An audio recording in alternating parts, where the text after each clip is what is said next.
যিনি আমাদেরকে সুস্থ রেখে বিগত জুমার মতো তার এক বড় হুকুম জুমার সালাত আদায়ের উদ্দেশ্যে রহমত বরকতের ঘরে এসে বসার মতো তৌফিক দান করেছে, সে মহান আল্লাহ রাব্বুল আলামিনের কালিমাতুশ শুকর সকলে জবান খুলে হৃদয়ের অন্তঃস্থল থেকে আদায় করি আলহামদুলিল্লাহ।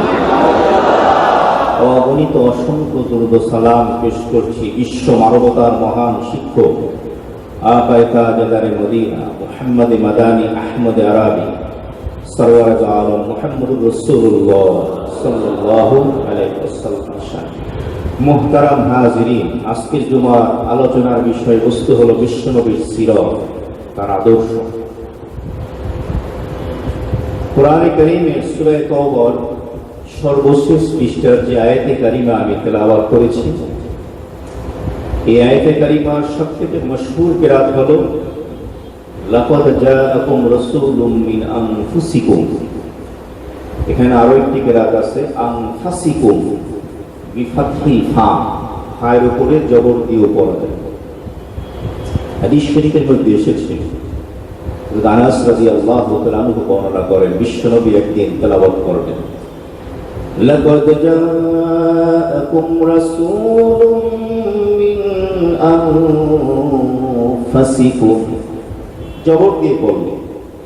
এরপরে বিশ্বনবী তা ব্যাখ্যা করলেন, তাফসীর করলেন যে আল্লাহ তাআলা তোমাদের মধ্য থেকে তোমাদের নিকটে একজন এমন রাসূল প্রেরণ করেছেন, যেই রাসূল দুনিয়ার এই জগতে সকল বংশ সকল সম্প্রদায়ের ভিতরে সর্বশ্রেষ্ঠ খানদানি বংশে থেকে এসেছে। বলুন সুবহানাল্লাহ। যদি আপনি আনফাসিকুম পড়েন জবর দিয়ে, তখন তার অর্থ হবে এই রাসূলের বংশ জগতের বুকে সর্বশ্রেষ্ঠ বংশ। এর থেকে সম্ভ্রান্ত বংশ আর পৃথিবীর জমিনে কিয়ামত পর্যন্ত হতে পারে না। কিতাবের মধ্যে এসেছে জিবরাইল আমিন বলেন, পৃথিবীর এক প্রান্ত থেকে অপর প্রান্ত পর্যন্ত, পূর্ব থেকে পশ্চিম, উত্তর থেকে দক্ষিণ আমি সাইর করেছি, ভ্রমণ করেছি। বিশ্বনবীর বংশ কুরাইশ বংশের থেকে, এর থেকে সম্ভ্রান্ত, এর থেকে বড় খানদানি বংশ আমি জিবরাইল আমার দুই চক্ষু দিয়ে দেখিনি। বিশ্বনবী হাদিসের ভিতরে বলেন, মা বাবা ইমরাতু নবিয়্যিন কত, আমার আল্লাহ রাব্বুল আলামিন আদম থেকে নিয়ে আমি মুহাম্মদুর রাসূলুল্লাহ সাল্লাল্লাহু আলাইহি ওয়াসাল্লাম পর্যন্ত যত নবী রাসূল পৃথিবীর জমিনে এসেছে, প্রত্যেক নবী রাসূলের বংশকে আমার আল্লাহ জিনা এবং ব্যভিচার থেকে কুদরতিভাবে হেফাজত করেছে। সুবহানাল্লাহ। আদম থেকে নিয়ে আল্লাহর হাবিব পর্যন্ত যে বংশানুক্রম, এই যে ধারাবাহিকতা পরম্পরা চলে আসছে, এর ভিতরে জিনার ব্যভিচারের কোনো লেশ মাত্র কোনো চিহ্ন ছিল না। কিন্তু আপনার আমার বংশের ভিতরে যে জিনার ব্যভিচারের কোনো দাগ লাগেনি, এর গ্যারান্টি দেওয়ার ক্ষমতা আপনার আমার আছে। কিন্তু বিশ্বনবীর বংশ কত পবিত্র বংশ, সম্ভ্রান্ত বংশ, এই গ্যারান্টি দিয়েছেন কে? আল্লাহ। এখন আপনি যদি পড়েন লাকাদ জাআকুম রাসূলুম মিন আনফুসিকুম, যে কিরাত সবথেকে মশহুর প্রসিদ্ধ, আমরা যে কিরাত পড়ি বিজমিল ফা, ফাকে যদি আমি পিচ দিয়ে পড়েন আনফুসিকুম, তখন এর অর্থ হবে তোমাদের মধ্যে এমন একজন রাসূল এসেছে যে রাসূল সর্বে গুণে গুণান্বিত, বৈশিষ্ট্যে বৈশিষ্ট্যমণ্ডিত।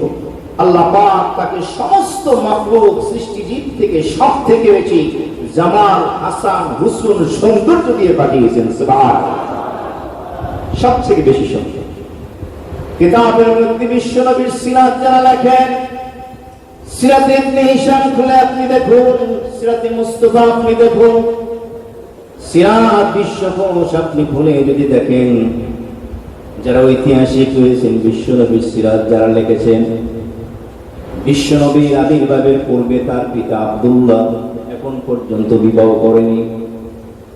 মক্কা নগরী থেকে তিনি যখন সফর করে যাচ্ছিলেন ব্যবসার উদ্দেশ্যে, প্রতিমধ্যে একজন ইহুদি যুবতী, সুরসী সুন্দরী বংশীয় যুবতী নারী আব্দুল্লাহকে যখন এই ব্যবসায়ী কাফেলার মধ্যে দেখতে পেল, দেখে চিনে ফেলল, এই আব্দুল্লাহর চেহারার ভিতরে নূরে নবুয়ত চমকাচ্ছে, সুবহানাল্লাহ।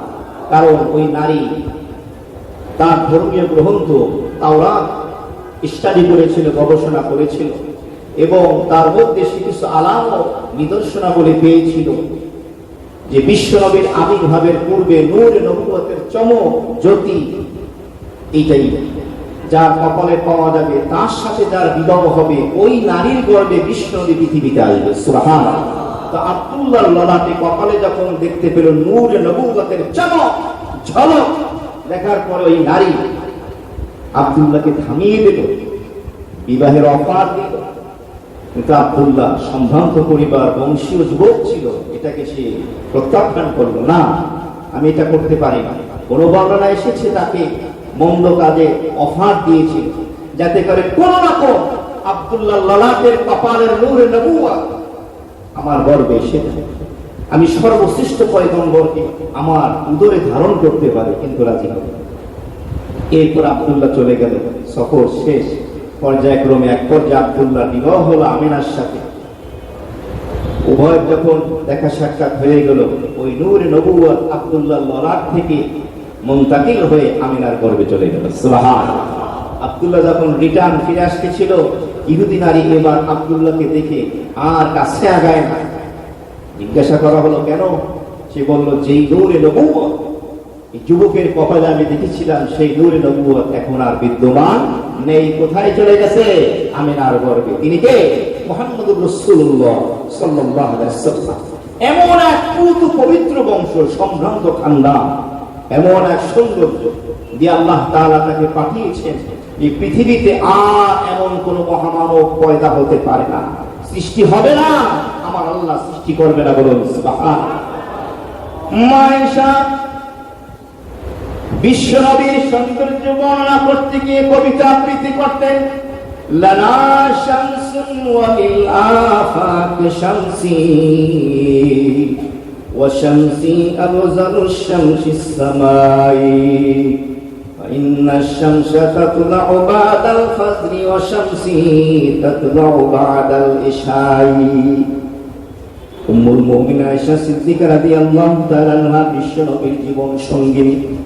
তিনি আরবি ভাষায়, তার মাতৃভাষায় কবিতা আবৃত্তি করেন। এই দুনিয়ার মানুষ শোনো, তোমাদের পৃথিবীর জগতের একটি সূর্য আছে, আমি আয়েশার একটা পার্সোনাল ব্যক্তিগত সূর্য আছে, কিন্তু তোমাদের পৃথিবীবাসীর সূর্যের থেকে আমার যে সূর্য রয়েছে, সেই সূর্য হলো সর্বশ্রেষ্ঠ সূর্য।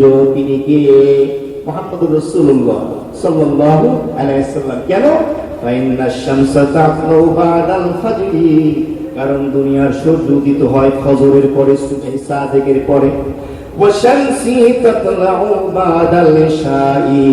মায়েশা বলেন, আর আমার ব্যক্তিগত পার্সোনাল যে সৌন্দর্য রয়েছে, সূর্য যে রয়েছে, মুহাম্মদুর রাসূলুল্লাহ সাল্লাল্লাহু আলাইহি ওয়াসাল্লাম, এই সূর্য প্রতিদিন উদিত হয় যখন সন্ধ্যা হয়ে যায়, রাত আসে, ইশার সালাতের পরে আমার সূর্য উদিত হয়, সুবহানাল্লাহ।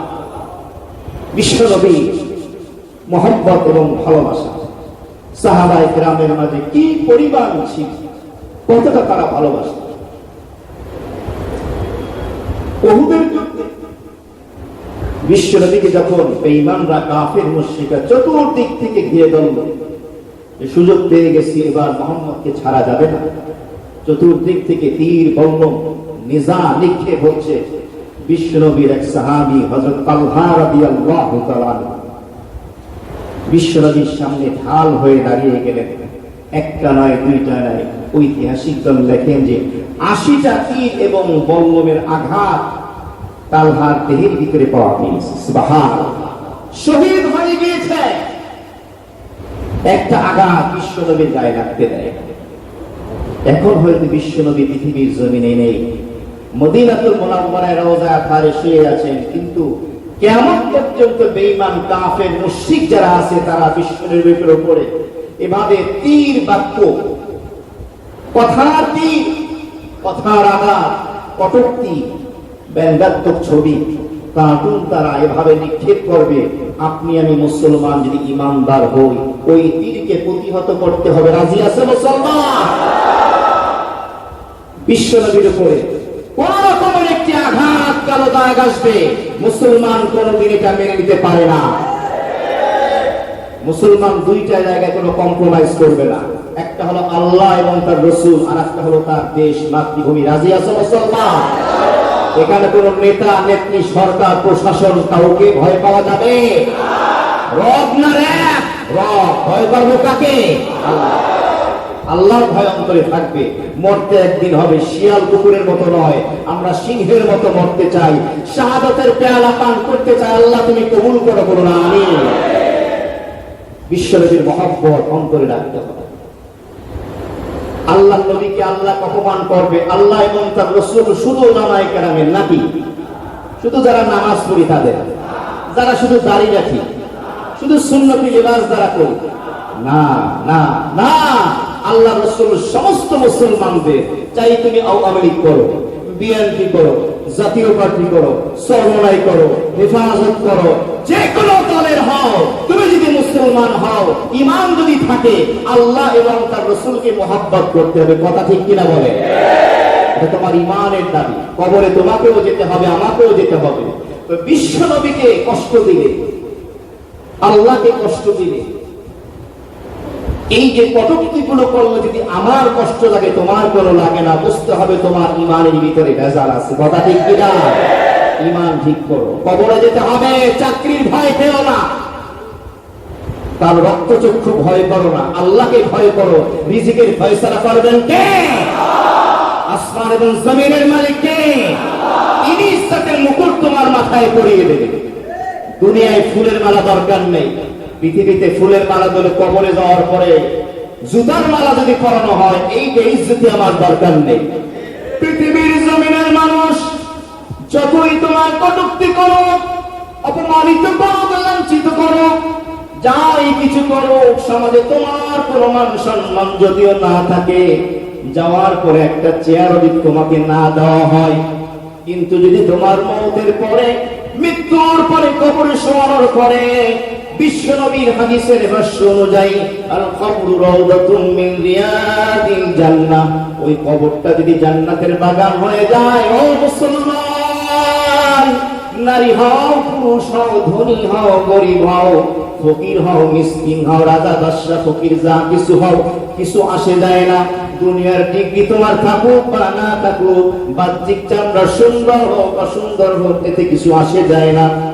কারণ অর্থ হলো, আল্লাহ রাব্বুল আলামিন কামিয়াবি সফলতার মাপকাঠি বলে দিয়েছেন, ওয়ামান যুহজিহা আনিন নার ওয়া উদখিলাল জান্নাহ ফাকাদ ফাজ।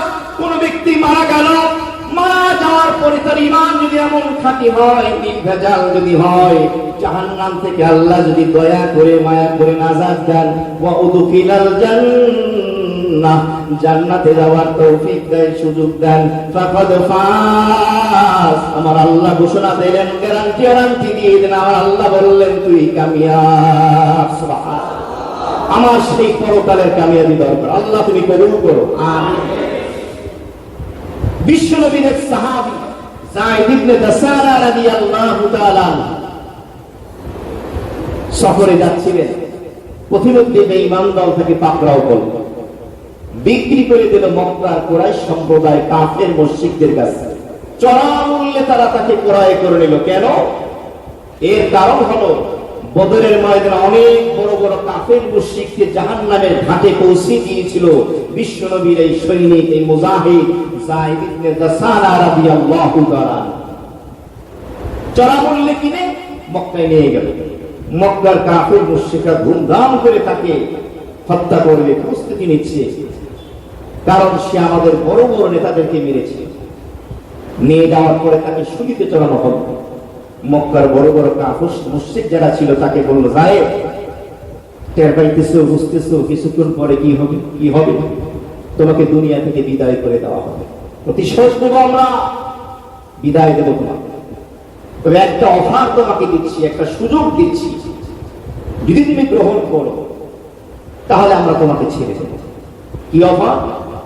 অফারটি হলো, তোমার নবী মুহাম্মদ বলুন সাল্লাল্লাহু আলাইহি ওয়াসাল্লাম, যদিও সে এখানে নেই, তুমি শুধু এতটুকু মুখে বলো, মেনে নাও, তোমার জায়গায় মুহাম্মদকে এনে আমরা এখানে ফাঁসি দিব, হত্যা করে ফেলবো, এতটুকু তুমি শুধু মেনে নাও, শুধু মুখে বলো, যদিও সম্ভব নয়, এতটুকু যদি মেনে নাও তোমাকে আমরা ছেড়ে দেব।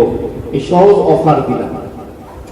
যায়েদ ইবনে দাসানা রাদিয়াল্লাহু তাআলা বললেন, এই মানের দল কাফের মুশরিক সমাজ, আমার মাহবুব মুহাম্মদুর রাসূলুল্লাহ সাল্লাল্লাহু আলাইহি ওয়াসাল্লামের আমার পরিবর্তে এখানে তুই ফাঁসি দিবি, কথা তো দূরের কথা, আমি এটাও বরদাস্ত করব না, সহ্য করব না। আমার জীবনের বিনিময় আমার হাবিব মুহাম্মদুর রাসূলুল্লাহ সাল্লাল্লাহু আলাইহি ওয়াসাল্লামের পায়ের ভিতরে সামান্য একটা কাঁটা ফুটবে, এটাও আমি যায়েদ বরদাস্ত করব না। সুবহানাল্লাহ। হত্যা করবে তো দূরের কথা, বিশ্বনবীর পায়ে একটা কাঁটা ফুটবে, এটা আমি যায়েদ বরদাস্ত করব না, সহ্য করব না। তাকে এরপরে শহীদ করে দেওয়া হলো। এই হলো বিশ্বনবীর সাহাবী। কতটা ভালোবাসতেন, মহব্বত করতেন বিশ্বনবী। এখন বিশ্বনবী পৃথিবীতে নেই, রওজা আথারে শুয়ে আছে। কিন্তু ও মুসলমান, তোমার যতটুকু করণীয় আছে তোমার জান এবং মান নিয়ে ততটুকু তো তুমি করতে পারো। আল্লাহ তো থাকবেন, আল্লাহ এবং তার রাসূলের জন্য তুমি কতটুকু কুরবানি পেশ করেছো। আস-সা'য়ু মিন্নি ওয়াল ইতমামু মিনাল্লাহ। তুমি চেষ্টা করবে, ফলাফল দেবেন কে? আমার আল্লাহ। যেই নবী শাফাআত ছাড়া উপায় নাই। জাহান্নামে ধরে নিয়ে যাওয়া হলো, জাহান্নামের প্রধান ফেরেশতা মালিক ফেরেশতা বলল, ফেরেশতাদেরকে ডেকে বলল, কেমন কয়েদি ধরে আনলো, হাতে শিকল নাই, পায়ে শিকল নাই, গলায় শিকল নাই, কেমন ফেরেশতা ধরে আনলো, কেমন কয়েদি ধরে আনলাম। মালিক ফেরেশতাকে আমার আল্লাহ রাব্বুল আলামিনের পক্ষ থেকে জানিয়ে দেওয়া হলো, মালিক এই সাধারণ কয়েদি নাই, এই কয়েদি হলো আমার হাবিব মুহাম্মদুর রাসূলুল্লাহ সাল্লাল্লাহু আলাইহি ওয়াসাল্লামের এতিম উম্মত। সুবহানাল্লাহ। আমার হাবিবের যে উম্মত জিন্দেগিতে একবার আমি আল্লাহকে রাজি খুশি করার জন্য উযু করেছিল, ওই হাতে কোনোদিন জাহান্নামীদের কয়েদিদের কোন শিকল আসতে পারে না। যেই পা দিয়ে হেঁটে আমার ঘর বাইতুল্লাহ মসজিদে নামাজ পড়ার জন্য গিয়েছিল, ওই পায়ে কোনোদিন শিকল থাকতে পারে না। যে কপাল দিয়ে আমি আল্লাহ রাব্বুল আলামিনের কুদরতি পায়ে সিজদা করেছিল, ওই গলার মধ্যে এই কয়েদির শিকল থাকতে পারে না। বিশ্বনবী যখন মেরাজে গেলেন, আমার আল্লাহ রাব্বুল আলামিনের সাথে সাক্ষাৎ করলেন। আমার আল্লাহ রাব্বুল আলামিন বললেন, আমার হাবিব যা কিছু চাওয়ার আমার কাছে চাও। বিশ্বনবী বললেন, লা আসআলুকা বিনতি ফাতিমা ওয়া আম্মি আব্বাস। হে আল্লাহ, আমি আপনার কাছে আসছি, আমি আমার মেয়ে ফাতিমাকে চাই না, আমার চাচা আব্বাসকে চাই না। বাল আসআলুকা উম্মতি উম্মতি উম্মতি। আমি আজকে আল্লাহ আপনার কাছে আমার উম্মতকে চাই। সুবহানাল্লাহ। আল্লাহ বললেন, উম্মত, হে আমার হাবিব, আরো শেষ উম্মত, এখানে শব্দ উম্মতকে ভুলতে পারলেন না। বিশ্বনবী বললেন, আনতা রাব্বুল কারীম ওয়া আনা নবিয়্যুর রহিম। আপনি হলেন রব্বুল কারীম, আমি হলাম নবিয়্যুর রহিম। শুরুতে আপনি, শেষে আমি। আপনি কারীম, আমি রহিম। এই কারীম আর রহিমের মাঝখানে আমার উম্মত জাহান্নামে যাবে, এটা আমি আমার মনকে বুঝাইতে পারি না। সুবহানাল্লাহ। আল্লাহ হাবিব আমাদেরকে বলে দিলেন। আল্লাহ রাব্বুল আলামিন বললেন, হে মুহাম্মদ সাল্লাল্লাহু আলাইহি ওয়াসাল্লাম, আমার প্রিয় হাবিব, লা ইউখজিকা ফি উম্মতিক কিসমাইতুল কিয়ামা, কিসমাই নাই। আমি কিয়ামতকে দুই ভাগ করে দিলাম, এক ভাগ আপনার জন্য, এক ভাগ আমার জন্য। কিয়ামত আপনার আমার মাঝখানে ভাগ করে দেওয়া হলো। সালকুতা ইশফাতু শাফা। আপনি কিয়ামতের ময়দানে যা চাইবেন আমি আল্লাহ তাই আপনাকে দিয়ে দেব। সুবহানাল্লাহ। আপনি সুপারিশ করতে থাকবেন, আমি আল্লাহ সুপারিশ করে জান্নাত দিয়ে দেব। সুবহানাল্লাহ। এরপর আল্লাহ বললেন, আমার হাবিব, কিয়ামতের ময়দানে আপনার উম্মতের জন্য আপনাকে আমি বেইজ্জতি করব না, অসম্মানিত অপমানিত করব না। কোন উম্মত যে উম্মত তার হায়াতের জিন্দেগিতে যার জান এবং মাল দিয়ে তার হাবিবের ভালোবাসার প্রমাণ দিয়েছে, সেই উম্মত খালি জিলাপিয়া মিষ্টি খাওয়ার উম্মত নয়, জীবন দিতে হবে। নবীর ইজ্জতের উপরে হামলা হলে সেটাকে প্রতিহত করতে হবে, সেই উম্মত। লা ইউখজিকা ফি উম্মতি, আমি গ্যারান্টি দিলাম, আমি আল্লাহ আসমান জমিনের আরশ কুরসির মালিক, লৌহে কলমের মালিক, জান্নাত জাহান্নামের স্রষ্টা। হে নবী মুহাম্মদ, আপনার উম্মতকে কিয়ামতের ময়দানে আমি বেইজ্জতি অপমানিত করব না। সুবহানাল্লাহ।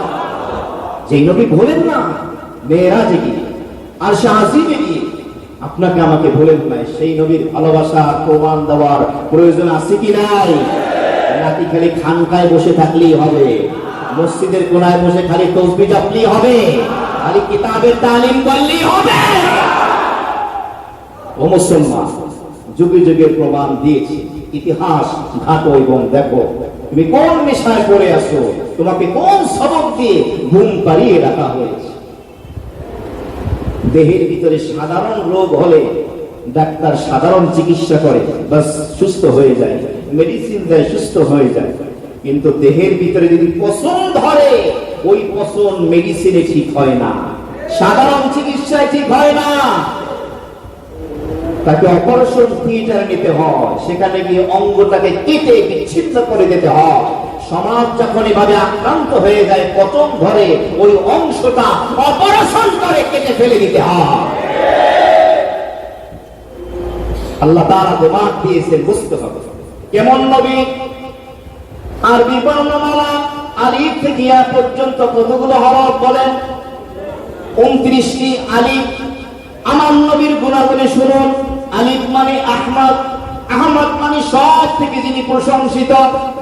আল্লাহর পরে যদি আপনি প্রশংসা করেন মুখের দ্বারা, জবানের দ্বারা, কলমের দ্বারা, ভাবভঙ্গির দ্বারা, ওয়াজ নসিহতের দ্বারা, তালিমের দ্বারা, যে কোনো পন্থায় যে কোনো ভাবে যদি আপনি প্রশংসা করেন, আমার আল্লাহর পরে সব থেকে বেশি প্রশংসা হবে আমার নবী মুহাম্মদের প্রশংসা। এই জন্য তিনি আহমদ। আলিফ মানে আহমদ, বা বা মানে বশীর।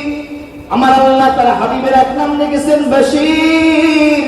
বশীর মানে জান্নাতের সুসংবাদদাতা। তা মানে তাকি আমার আল্লাহ বলেছেন তার সমস্ত বান্দাদের ভিতরে সব থেকে বেশি মুত্তাকি, সব থেকে বেশি ভয় করে তিনি হলেন আমার নবী মুহাম্মদ। সা মানে সাকিব, সাকিব মানে আকাশের নক্ষত্র ধ্রুব তারা, সব থেকে যেই তারা ঝলমল করে জ্বলে তিনি হলেন সাকিব, তিনি হলেন মুহাম্মদুর রাসূলুল্লাহ সাল্লাল্লাহু আলাইহি ওয়াসাল্লাম। এরপর হলো জিম, জিম মানে জামিল, আল্লাহর পরে সব থেকে বেশি সুন্দর তিনি আমার নবী মুহাম্মদ। হা মানে হামিদ, হামিদ মানে প্রশংসাকারী। আমার আল্লাহ রাব্বুল আলামিনের সব থেকে বেশি প্রশংসা করেছেন আমার নবী। খ খ মানে খাতামুন নবিয়্যিন, আমার নবী হলেন সমস্ত নবীর ভিতরে সর্বশেষ, সর্বশ্রেষ্ঠ নবী। এরপর হলো দাইয়ান ইলাল্লাহি বিইযনিহি সিরাজাও ওয়া কামারান মুনিরা, আমার আল্লাহর দিকে তিনি জীবন ভর বান্দাদেরকে ডেকেছেন, তিনি হলেন আমার নবী। এরপর হলো জাল, জাল মানে জাকি, আমার নবী হলেন সমস্ত মাখলুকের ভিতরে সব থেকে বেশি বড় মেধাবী। বলুন সুবহানাল্লাহ। রহমান রাহমাতুল আলামিন, ওমা আরসালনাকা ইল্লা রাহমাতাল লিল আলামিন, আমার নবী হলো গোটা বিশ্ববাসীর জন্য রহমত, শুধু মুসলিম না অমুসলিমদের জন্য আমার নবী রহমত। বলুন সুবহানাল্লাহ। এরপরে যা যা মানে জাহিরুল জান্নাহ, আমার আল্লাহ একজন মাত্র পয়গম্বর, সর্বশ্রেষ্ঠ পয়গম্বর, তার প্রিয় হাবিবকে মেরাজের রাতে ডেকে নিয়ে সশরীরে জান্নাতকে জিয়ারত করিয়েছেন, ভ্রমণ করিয়েছেন। সুবহানাল্লাহ। আমরা জান্নাত দেখি নাই, কিন্তু বিশ্বনবীর চক্ষু দিয়ে, বিশ্বনবীর হাদিসের বর্ণনা দিয়ে আমরা জান্নাতের নিয়ামত দেখেছি। বলুন সুবহানাল্লাহ। এরপরে সিন, সিন মানে সাইয়্যিদুল বাশার, যিনি মানুষের ভিতরে সর্বশ্রেষ্ঠ মানুষ, সাধারণ মানুষ নয়, তিনি হলেন মহামানব মুহাম্মদুর রাসূলুল্লাহ সাল্লাল্লাহু আলাইহি ওয়াসাল্লাম। এরপরে শিন, শিন মানে শাফিউল মুযনিবিন, কিয়ামতের ময়দানে তার গুনাহগার উম্মতের জন্য আমার নবী আল্লাহর কাছে সুপারিশ করবে। সুবহানাল্লাহ। সুয়াদ মানে সফিউল্লাহ, দুআত মানে তামের, যিনি উম্মতের জিম্মাদারি দায়িত্ব নিয়েছেন। এরপরে ত মানে তহের পবিত্র, তৈয়্যিব পবিত্র। এরপর হলো জ মানে জওয়াবুল হক, যিনি হককে প্রকাশ করেছেন বাতিলের সামনে। এরপর হলো আইন মানে আজিজ, সমস্ত মাখলুকের ভিতরে আমার আল্লাহর কাছে আমার নবী সব থেকে প্রিয়। সুবহানাল্লাহ। এরপরে গাইন মানে গুয়ুর, আত্মসম্মান বোধ। বিশ্বনবী হাদিসে বলেন, আনা ইয়ামিরু মিনকুম, হে আমার উম্মতেরা তোমরা শোনো, তোমাদের মধ্যে সবথেকে বেশি আত্মসম্মান বোধ হলো আমি আমার নবী। আজকে আমাদের ভিতরে আত্মসম্মান বোধ নাই। আল্লাহকে গালি দেয়, নবীকে গালি দেয়, কটাক্ষ করে, ফেসবুকে স্ট্যাটাস দেয়, ব্যঙ্গাত্মক উক্তি করে, কত কিছু করে। এরপরে মুসলমানের ভিতরে কোনো আত্মসম্মান বোধ জাগে না। স্বাভাবিকভাবে খাচ্ছে, ঘুমাচ্ছে, হাত বাজার সব ঠিক আছে, একটু চেতনাও আসে না, অপমান বোধও আসে না, কষ্ট লাগে না। কেমন আত্মসম্মান বোধ? কোন নবীর উম্মত হইলাম? বিশ্বজুড়ে আনা আগে আর মিনকুম, তোমাদের মধ্যে সব থেকে বেশি আত্মসম্মান বোধ আমার ভিতরে। গাইন মানে কি? গুলো, আত্মসম্মান বোধ। এরপরে কি? ফা মানে ফারিক, আর ফারিকুল হক ওয়াল বাতিল, বাইনাল হক ওয়াল বাতিল, যিনি হক এবং বাতিলের মাঝে, সত্য মিথ্যার মাঝে যিনি পার্থক্য করে দেন, তিনি হলেন মুহাম্মদুর রাসূলুল্লাহ সাল্লাল্লাহু আলাইহি ওয়াসাল্লাম। হক মানে কারিউল কুরআন, আল্লাহ পাকের কালামে মাজিদ সবথেকে সুন্দর সুমধুর কণ্ঠে যিনি তেলাওয়াত করেছেন, তিনি কে? মুহাম্মদুর রাসূলুল্লাহ সাল্লাল্লাহু আলাইহি ওয়াসাল্লাম। কিয়ামতের ময়দানে যে স্টেজ প্রতিস্থাপন করা হবে, আমার আল্লাহ তার নিজের কালামে পাক, নিজের পবিত্র জবান মোবারকে কুদরতি জবান দিয়ে আর রহমান তেলাওয়াত করে শোনাবেন। সুবহানাল্লাহ। আনার রহমান, আমরা পড়ি আর রহমান, আমার আল্লাহ পড়বেন আনার রহমান, আমি রহমান। ঠিক এমনি ভাবে বিশ্বনবী এক বর্ণনা এসেছে, সূরা ইয়াসিন দিয়ে তেলাওয়াত করে শোনাবেন। হক মানে কারিউল কুরআন, সব থেকে সুন্দর সুমধুর কণ্ঠে, সুললিত কণ্ঠে কোরআনে মাজিদ তেলাওয়াত করে পড়েছেন বিশ্বনবী। এরপরে কি? কাফ মানে কাফিরুল উম্মাহ, কিয়ামতের ময়দানে উম্মতের দায়িত্ব নিয়ে উম্মতকে সুপারিশ করে আল্লাহর দরবারে জাহান্নাম থেকে নামটা কাটিয়ে জান্নাতে নিয়ে যাবে। বলুন সুবহানাল্লাহ। শয়তান, সব থেকে শয়তানকে লাঞ্ছিত অপমানিত করেছেন তিনি হলেন মুহাম্মদুর রাসূলুল্লাহ সাল্লাল্লাহু আলাইহি ওয়াসাল্লাম। এরপরে মিম মানে মুহাম্মদ, মিম অর্থ কি? মুহাম্মদ, সব থেকে যিনি বেশি প্রশংসিত। এরপরে হা মানে হাদি, হাদি ইলা সিরাতিল মুস্তাকিম, জীবন ভর যিনি উম্মতকে, কাফের মুশরিক বেঈমানদেরকে সিরাতে মুস্তাকিমের থেকে হেদায়েত করেছেন, সঠিক পথের দিকে দাওয়াত দিয়েছেন, তিনি কে? মুহাম্মদ সাল্লাল্লাহু আলাইহি ওয়াসাল্লাম। এরপরে কি? হামজা, ও আছে, ও মানে ওয়াকিল, যিনি ওকিল হয়ে, অভিভাবক হয়ে আমাদেরকে জাহান্নাম থেকে নিয়ে জান্নাতে নিয়ে যাবে, তিনি মুহাম্মদ সাল্লাল্লাহু আলাইহি ওয়াসাল্লাম। নুন মানে নাযীর, আল্লাহ পাক তার হাবিবের আরেক নাম রেখেছেন নাযীর। নাযীর মানে নাযীর লিল জান্নাহ, নাযীর মিনান নার, জাহান্নাম থেকে ভয় দেখিয়েছেন আমাদেরকে মুহাম্মদুর রাসূলুল্লাহ সাল্লাল্লাহু আলাইহি ওয়াসাল্লাম। এরপরে হলো হামজা মানে আমি, সব থেকে বিশ্বস্ত যিনি, তিনি মুহাম্মদ সাল্লাল্লাহু আলাইহি ওয়াসাল্লাম। এরপরে হলো ইয়া দিয়ে ইয়াসিন। এক বর্ণনা এসেছে, আমার আল্লাহ রাব্বুল আলামিন আসমান এবং জমিন সৃষ্টির 1000 বছর পূর্বে সূরা ইয়াসিন আমার আল্লাহ নিজের পবিত্র জবান মোবারকে, কুদরতি জবান দিয়ে তেলাওয়াত করেছেন। ইয়াসিন ওয়াল কুরআনিল হাকীম ইন্নাকা লামিনাল মুরসালিন। আমার হাবিব মুহাম্মদ সাল্লাল্লাহু আলাইহি ওয়াসাল্লামের এক নাম হলো ইয়াসিন। আল্লাহ নবীর এক নাম কি? এরকম বলে ইয়া মানে হে, সিন মানে সরদার, হে আমার নেতা। তো বিশ্ব নবী আমাদের কি নেতা? মুসলমানদের নেতা কে? মুসলমানদের আইডল, মুসলমানদের আদর্শ। দুনিয়ার কোন নাপাক মানুষ হবে না, একমাত্র হবে মুহাম্মদুর রাসূলুল্লাহ সাল্লাল্লাহু আলাইহি ওয়াসাল্লাম।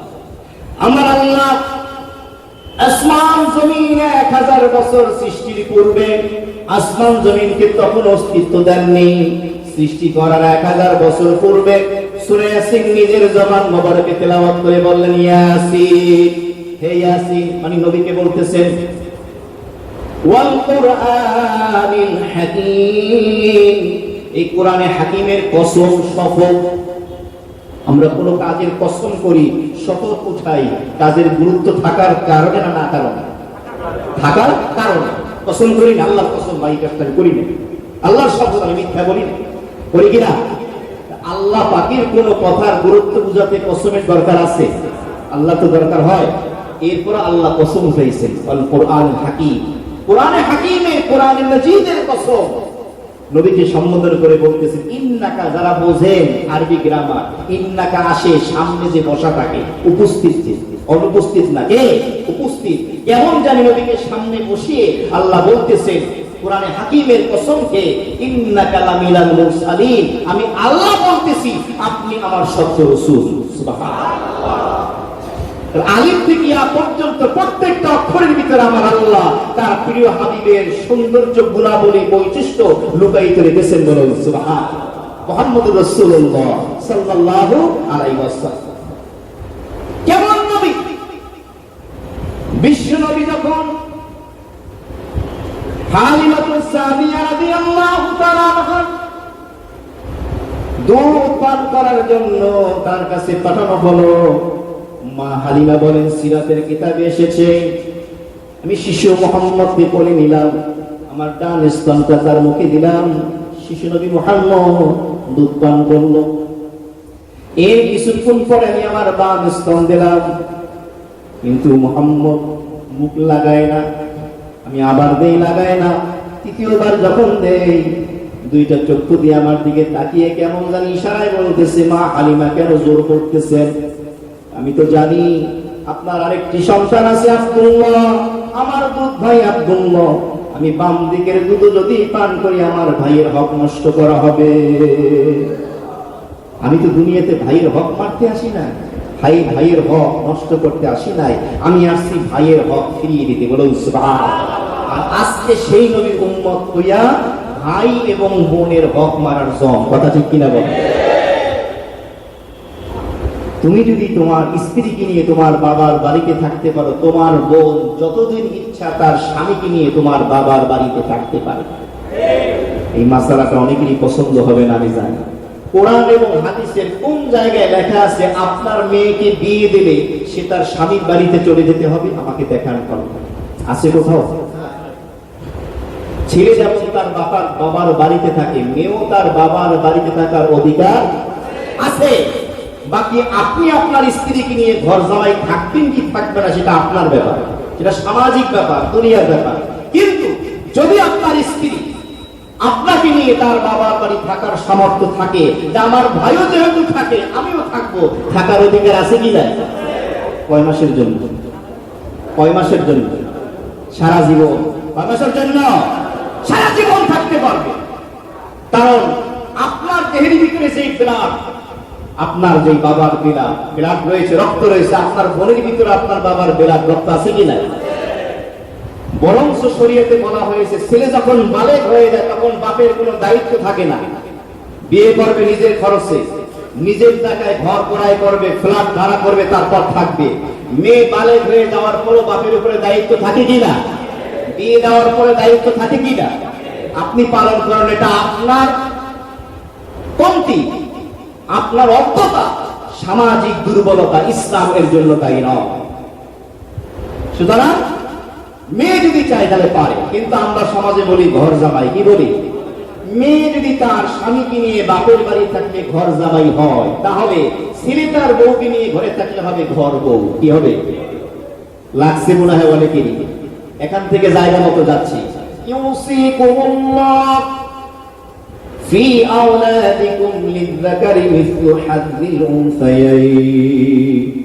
সূরা নিসার ভিতরে আমার আল্লাহ ওসিয়ত করতেছেন আমাদেরকে, আমার বান্দারা কিয়ামত পর্যন্ত আমার নবীর উম্মত যারা আসবে, আমি আল্লাহকে যারা খালিক হিসাবে, রব হিসাবে মানবা। তোমরা শোনো, তোমাদের সম্পত্তি যখন বাবার ইন্তেকালের পরে তাকসিম করা হবে, বন্টন করা হবে, ছেলে যদি 2 ভাগ পায় তাহলে মেয়ে পাবে 1 ভাগ। বাবা জীবিত থাকা অবস্থায় যদি তাকসিম হয়, ছেলে যা পায় মেয়ে তাই পাবে। কথা বলে, জীবিত অবস্থায় যদি সম্পদ বন্টন হয়, ছেলে যা পায় মেয়ে। ছেলে যদি 1টা ফ্ল্যাট পায়, মেয়ে কয়টা পাবে? ছেলে যদি 2টা পায়, মেয়ে। ছেলে যদি 5 লক্ষ টাকার সম্পত্তি পায়, মেয়ে। আর যদি বাবা মারা যায়, এরপরে যদি মিরাজ তাকসিম হয়, তাহলে ছেলে পাবে ডাবল, মেয়ে পাবে 1 ভাগ। কথা বুঝাতে পেরেছি? ছেলে যদি 5 লাখ টাকার সম্পত্তি পায়, তাহলে মেয়ে পাবে 2.5 লক্ষ। সুতরাং যেই বাবা মেয়েকে বঞ্চিত করে হজে গেছেন, আপনার হজ আপনার বাংলাদেশে ঘর পর্যন্ত পৌঁছতে, দূরের কথা জেদ্দা এয়ারপোর্ট পর্যন্ত আসে নাই, এখনো সময় আছে, মেয়ের অংশ বুঝাইয়ে যাবে। বলবেন বিয়ের সময় খরচ করছি না। না, বিশ্বনবী এসেছেন ভাইয়ের বোনের হক ফিরিয়ে দিতে। যদি বিশ্বনবীকে আদর্শ মানে, আপনাকে এটা মানতে হবে। আপনি কেমন হাদিস? আচ্ছা, বাবা দেয় নাই, তুমি ভাই ওয়াজ যখন শুনলা, তাহলে বাসা বাড়িতে চলে যাও, উকিল ডাকো, বোনকে তার অংশ ফিরিয়ে দাও। আমার বাপে দেয় নাই, আমি আমার বোনের অংশ ফিরিয়ে দিতে চাইলে পারি কিনা? কিন্তু দেই না। হ্যাঁ, এরকম জায়গায় কেন দেবো? দেয়, কোথায় দেয়? ওই কোনার ভিতরে, সাফাই সিপার ভিতরে, যেই জায়গার কোনো দাম নাই, ওই ক্ষেতের ভিতরে ধানি জমিন দিয়ে দেয়, আর নিজে নাই ডায়মন্ড মার্কা জায়গাটা। কথা ঠিক কিনা বলে? আবার হাজি সাহেব আছে, প্রথম কাতারে যায় নামাজ দিচ্ছে, নামাজও করে, কখনো দাঁড়ো ফলাই দিচ্ছে, আছে কি নাই? সব আছে, কিন্তু এই জায়গাটায় সার দিতে চায় না। ভাই বোনের অংশ না দিলে ফুকুর অংশ তুমি বুঝিয়ে দাও। তোমার দাদা দেয় নাই, বাপে দেয় নাই, তোমার তো চেতনা আসছে, তুমি তোমার ফুকুর অংশ বুঝিয়ে দাও। রাজি আছে মুসলমান? আল্লাহর নবী পৃথিবীতে এসেছেন ভাইয়ের হক মারার জন্য না ফিরিয়ে দেওয়ার জন্য? ও মুসলমান, তুমি জনগণের হক নষ্ট করতেছো। তুমি যে এলাকার, যে মহল্লার, যে অঞ্চলের দায়িত্বে আছো, সেখানে লোকগুলো তোমার দায়িত্বে রয়েছে, জিম্মাদারিতে রয়েছে। তাদের সঠিক দিক নির্দেশনা দেওয়া, তাদের নিরাপত্তা দেওয়া, তাদের ঈমান আমলে নিরাপত্তা দেওয়া, জীবন এবং মালের নিরাপত্তা দেওয়া তোমার দায়িত্ব। তোমার দ্বারা যদি কারো হক নষ্ট না হয়, এদিকে তোমাকে লক্ষ্য রাখতে হবে, যদি তোমার কবরে যাওয়ার ভয় থাকে। বিশ্বনবীর সিরাত তোমরা জানি না, পড়ি না, খালি মুখ রোচক আলোচনা। এখান থেকে শিক্ষাটা কান দিয়ে বের করে আনতে হবে, এবং সেই শিক্ষাটা জীবনে আনতে হবে। এই জন্য এই কাটা কাটা কথাগুলো অধিকাংশ সাধারণ মুসলমান শুনতে চায় না, কারণ এগুলো শুনতে গেলে আমল করতে হয়, আর আমল করতে গেলে কষ্ট করতে হয়, এটা রাজি না। বরং এমন ওয়াজ শুনবে যেখানে আমলের কোনো দরকার নেই। কথা ঠিক কিনা বলে? তোমার জীবন 10 বছর 20 বছর হয়ে গেল, জুমার নামাজ পড়ো, তাফসীর, এভাবে ভালো ভালো জায়গায় যাও, এরপর কোনো পরিবর্তন আসে না। কারণটা কি? তুমি তো নিজের জীবন পরিবর্তন করতে চাও। বিশ্বনবীর সিরাত দ্বারা তোমার জীবন পরিবর্তন হতে পারে না। সুন্নাত নয় শুধু দাওয়াতের মেহমান, সুন্নাত নয় শুধু খাওয়া শেষে মধুপান, আরো কিছু সুন্নাত আছে তুমি জানো কি? জানলেও জীবনে কখনো তা মানো কি? আমরা সুন্নাত বলতে বুঝি খাওয়া হয়েছে, এখন মিষ্টি খাওয়া সুন্নাত, একটু কাইলুলা করো, হ্যাঁ এটাও সুন্নাত। পানি বসে পান করা সুন্নাত, হ্যাঁ সুন্নাত। কিন্তু এছাড়াও তো বিশ্বনবীর জীবনে সুন্নাত আর আছে কিনা? সুন্নাত নয় শুধু সুমধুর আলাপ, আর সুন্নাত ওহুদের গর্জন। সুন্নাত নয় শুধু নির্জন ধ্যানে যাওয়া, আর সুন্নাত হলো পাথরের আঘাত খাওয়া। মুহাব্বতে তা সুদিনের সাথী তুমি, দুর্দিনেও তার পাশে থাকো কি? আরো কিছু সুন্নাত আছে তুমি জানো কি? জানলেও জীবনে কখনো তা মানো কি? একটা কথা বলি, আলোচনায় ঠিক আনছি। জুমার নামাজ পড়তে আমরা মসজিদের কাছে আসলাম। মসজিদের মূল ফটক গেটের উপরে বিশাল একটা গরু মরা পড়ে আছে। আমরা এখন কি করব? সবাই মিলে মসজিদে ঢুকবো কোন রকম কষ্ট করে। ইমাম সাহেবকে নিয়ে সাথে করে সম্মিলিত দোয়া করবো, আল্লাহ এই মরা পচা যে গরুটা পড়ে আছে, আমাদের মুসল্লিদের অনেক কষ্ট হচ্ছে, মহল্লাবাসীর কষ্ট হচ্ছে, আপনি মেহেরবানি করে কুদরতি ভাবে এইটাকে গায়েব করে দেন। এই দোয়া করবেন? কথা বলেন, কি করবেন? কয়েকজন মিলে দাঁড়িয়ে যেতে হবে, সেটাকে ওখান থেকে সরানোর ব্যবস্থা করতে হবে, কি হবে না? আর ইশারাতু ইয়াকফিল আকিল, জ্ঞানীর জন্য ইশারাই যথেষ্ট। যা বলার বলে দিয়েছি, যার বুঝার বুঝে নিয়েছে। আল্লাহ তাআলা আমাদের সকলকে ঈমান এবং আমল নিয়ে কবরে যাওয়ার তৌফিক দান করুন। ওয়া আখিরু দাওয়ানা আলহামদুলিল্লাহি রাব্বিল আলামিন। কবুল ওয়া যা আখর 4 রাকাত করে।